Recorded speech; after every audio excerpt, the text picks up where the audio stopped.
ဒီဖြစ်ပျက်ကလေးကကျွန်တော်သက်12နှစ်လောက်ကဖြစ်ခဲ့တာပါဒီတုန်းကကျွန်တော်ရဲ့ဖေးအလောက်ကမကြာခဏဆိုသလိုနေပေါင်းစုံကိုပြောင်းရွှေ့နေရတာတစ်ခါတလေဆိုနေစုံနေပြနေရာတွေမှာနှစ်နဲ့ချီပြီးနေခဲ့ရပူပါတယ်ကျွန်တော်နေခဲ့ရတဲ့တချို့အိမ်တွေဆိုရင်တော်တော်လေးကိုအိုဟောင်းနေပါပြီမြင်ရတာနဲ့ကြောက်စရာကောင်းလာပါတယ်ဘလောက်ကြောက်စရာကောင်းလဲပြောအခုပြောတဲ့အိမ်မှာဖြစ်ခဲ့တဲ့ကြောက်စရာကောင်းတာကတော့မမိသေးပါဘူးဒီအိမ်ကြီးကနေတနေမှာရှိတဲ့တက်သားအိမ်ကိုကြီးပါစမြင်ကလေးကကြောထဲမှာစိတ်သွားလောင်ကြောက်စရာကောင်းပါအိမ်ရဲ့ဒီနေရာကလည်းလူသူမနီးရဲ့မျိုးစုံကချမ်းကျေးတီတစ်ခုတည်းမှာပါတက်တန်းကဘလောက်ကြာနေပြီလဲမသိဘူးနဲ့တက်တန်းထိုင်ကြီးရဲ့လှီကားလက်ရန်တွေကတော့ခန့်ညားလာပါဒါပေမဲ့လူမနီးတာတော်လေးကိုကြာနေတော့ပါလေဘာဖြစ်လို့လဲဆိုရင်ကျွန်တော်တို့စပြောင်းတဲ့နေ့မှာအိမ်တိမ်လုံးဖုံတွေပင့်ကူအိမ်တွေနဲ့ခြေချစရာနေရာတော့ရှိလောက်အောင်အပြည့်ဖြစ်နေလို့ပါဒီလောက်ကောင်းတဲ့အိမ်ကြီးကိုဘာလို့အိမ်ဆောင်တော့မရှိပဲပြစ်ထားရလဲဆိုတော့ဒီတော့မှကျွန်တော်မသိခဲ့ဘူးအင်ကြီးရဲ့ဖွဲ့စည်းပုံကတော့အိတ်ခမ်း3ခန်းပါပြီအိတ်ခမ်းအားလုံးကအိမ်ပေါ်ထပ်မှာရှိပါတယ်အောက်ထပ်မှာကတော့အိတ်ခမ်းနဲ့စတူခမ်းတစ်ခန်းရှိပါတယ်စတူခမ်းထဲမှာပစ္စည်းအဟောင်းတွေစုပုံထားပြီးအင်ရှင်ကအပြင်ကတော့ခတ်ထားပါတယ်အိမ်တိန်လုံးကရေနံတွေတုတ်ထားလို့အိမ်ကြီးတစ်ခုလုံးရေနံတွေဝပြီးမဲမှောင်နေပါတော့ကျွန်တော်တို့မိသားစုမှာအားလုံး4ယောက်ရှိပါတယ်ကျွန်တော်ရဲ့အမရဲ့ကျွန်တော်အဖေရဲ့အမေရဲ့ဖြစ်ပါတယ်ဒီထဲမှာကျွန်တော်ကအသက်ငယ်ဆုံးနဲ့အကြောက်တက်ဆုံးပါဒီအိမ်ကိုမရောက်ခင်အထိဘယ်တော့မှတယောက်တည်းမအိပ်ခဲ့ဘူးပါအဲ့ဒီအိမ်ကိုရောက်တဲ့အခါမှာအိတ်ခမ်း3ခန်းပါနေလို့အမေနဲ့အဖေကအတင်းကို့အခန်းနဲ့ကိုအေးရမယ်ဆိုပြီးတက်ခွန်းခွဲပြီးအိတ်ခမ်းလိုက်တာပါပြောရရင်ကျွန်တော်အိတ်ခမ်းအောက်တဲ့အခန်းကစတူခန်းပါညဘက်မပြောနဲ့ဒီဘက်မှာတော့စတူခန်းရဲ့အောက်တူးတူးနဲ့ကျွန်တော်အခန်းထဲမှာတစ်ချိန်လို့ရတယ်ညဘက်ဆိုရင်စတူခန်းတွေကချွတ်ချက်တက်တယ်ကျွန်တော်ကောင်းကောင်းအိမ်မပြောဘူး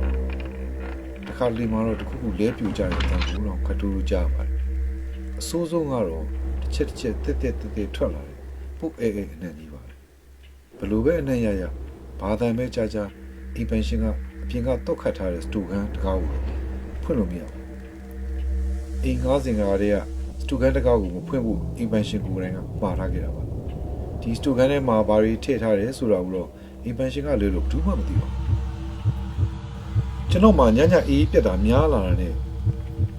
ညကြားရတယ်တချွတ်ချက်အတန်လေးအကြောင်းနဲ့ပုံနှံအကြောင်းကိုအမေတို့ပြောပြပေးမယ်ဒီအတန်နဲ့ဒီနဲ့နေရာကြက်တီကြောင့်ဖြစ်မှာပါဆိုတာလည်းရှေ့ဆက်ပြောလို့မရတော့ဘူးကျွန်တော်တက်ကတော့အိမ်တီလုံးမှာစတူခန်းကကြောက်စရာအကောင်းဆုံးပါပဲစတူခန်းရှိကဖြတ်ရှောက်တန်ကြားနေရတဲ့ချက်အတန်တွေကကျွန်တော်တက်ကြက်တကောင်ပုံလို့ခံစားနေရပါတယ်ဒီနေ့တက်ဒီပူဆိုးတဲ့ကြောက်စိတ်ကိုဖယ်ရှားနိုင်မှုအကောင်းဆုံးကြီးကတော့အမြန်ဆုံးရင်ဆိုင်လိုက်တာအကောင်းဆုံးပဲလို့ဆုံးဖြတ်လိုက်ပါတယ်ရင်ဆိုင်မဲ့သာပြောရပေမဲ့တကယ်ဘာမှသိချာသိလာမဟုတ်ဘူးလေအဲ့တော့ကုဖတာကိုတွေးကြောက်နေတဲ့တစ်ခုပဲရှိပါတယ်ဒါနဲ့ညဘက်အကြတော့ထုံးစံအတိုင်းဆောင်းကိုခေါင်းမူခြုံထားပြီးအိပ်ဖို့ကြိုးစားနေတော့မှာပဲထုံးစံတိုင်းအောက်ထပ်စတူကန်တွေကချွတ်အတန်တွေကြားပါတယ်ကြားနေကြအတန်တွေဆိုပေမဲ့ကျွန်တော်တို့ကလုံးကြက်သိန်းတွေတဖြန်းဖြန်းထလာပါခေါင်းမူခြုံထားတဲ့ဆောင်းအောက်မှာဇောချွေးတွေပြန်လာပြီးစားတဲ့စားကြောက်စိတ်ကပူကြီးတာပါ